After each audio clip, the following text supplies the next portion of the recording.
Muri top 5 y'uyu munsi tugiye kubabwira amakampani 5 ya mbere akize mu Rwanda hashingiwe ku mutungo, inyungu n'uruhare rufatika mu bukungu bw'igihugu bivuye mu bushakashatsi bwakozwe n'ibinyamakuru by'imari, raporo za RRA ndetse na Beneri. Gusa uru rutonde ruriho ibigo bitari ibya leta nubwo hafi ya byose ari by'abikorera, ku rundi ruhande bikaba bigenzurwa na leta ku kigero cyo hejuru.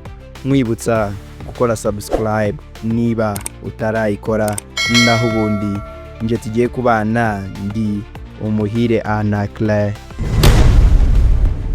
Ku mwanya wa 5 turasanga Rwanda Energy Group cyangwa se REG. Iki kigo cyunguka arenga miliyari 160 z'amafaranga y'u Rwanda buri mwaka.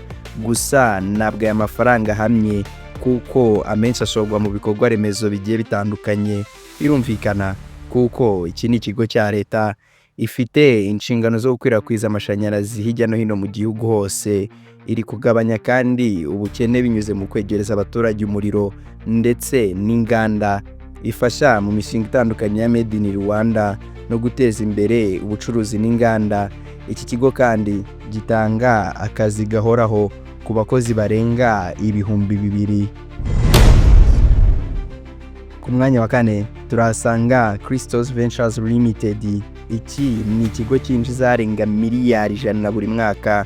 Gusa iyi kampani ntabwo itangaza imibare hamye kuko iki si ikigo cya leta, ahubwo ni kampani yigenga, dore ko bivugwa ko yaba ari ya Perezida Kagame. Iyi kampani ifite amasosiyete menshi agiye atandukanye, twavuga nka Intersec isanzwe icunga umutekano, Ruriba Cries ndetse na Inyange Industries, tutibagirwe na Prime Cement. Itanga akazi ku bantu barenga 3,000 mu buryo buhoraho. Mwibutsa ko iyo tuvuze aba bakozi bose barenga 3,000 ntabwo haba harimo babandi bakora ku rwego rwo hasi cyangwa se abanyabiraka. Oya, aba ni abakozi bahoraho baba bari mu ma office bakurikirana akantu ku kandi. Ku mwanya wa 3 turahasanga Bralirwa PRC. Ayo yinjiza buri mwaka agera kuri miliyari 20 z'amafaranga y'u Rwanda, mu gihe kandi iyi kampani ifite agaciro karenga miliyari 120.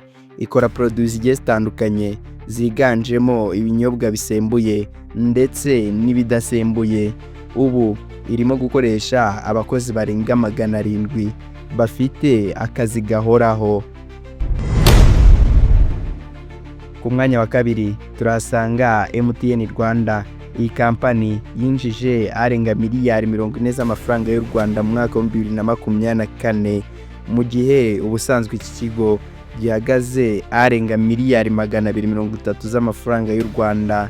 Iki kigo gitanga serivisi zitandukanye zirimo gukwirakwiza internet, telefone ndetse na serivisi zo kohereza amafaranga binyuze kuri MTN Momo. Itanga akazi ku barenga 600. Wibuke aha ntabwo twabariyemo aba agent bakora ku ma service center ndetse n'ama connect shop hirya no hino. Umwanya wa mbere turahasanga Bank of Kigali cyangwa se BK. Iki kigo mu mwaka wa 2024 cyinjije arenga miliyari 55, mu gihe kandi umutungo wose w'iki kigo uhagaze arenga trillion 1.9. Itanga serivisi z'imari ku bigo ibihumbi n'ibihumbi. Ifasha mu kwihutisha gahunda za leta. Urugero twatanga ni nka cashless economy. Itanga akazi ku barenga 200,000 ku buryo buhoraho. Wibuke aha ntabwo habariwemo aba agent ba BK hirya no hino mu gihugu. Oya, aba ni abakozi bahamye bakora mu ma office hirya no hino mu gihugu agiye atandukanye ya BK. Nibyo biragoye ko hari akarere ko mu Rwanda utasangamo branch ya BK. Birumvikana ni ikigo cy'imari gikomeye mu Rwanda. Top 5 yacu rero ni hano tuyigarukirije uyu munsi. Ndagira ngo unyarukire muri comment wandikemo uko wayakiriye ndetse n'indi wifuza ko twagukorera mu kiganiro gitaha. Naho ubundi nje twabanye ndi umuhire Anacre.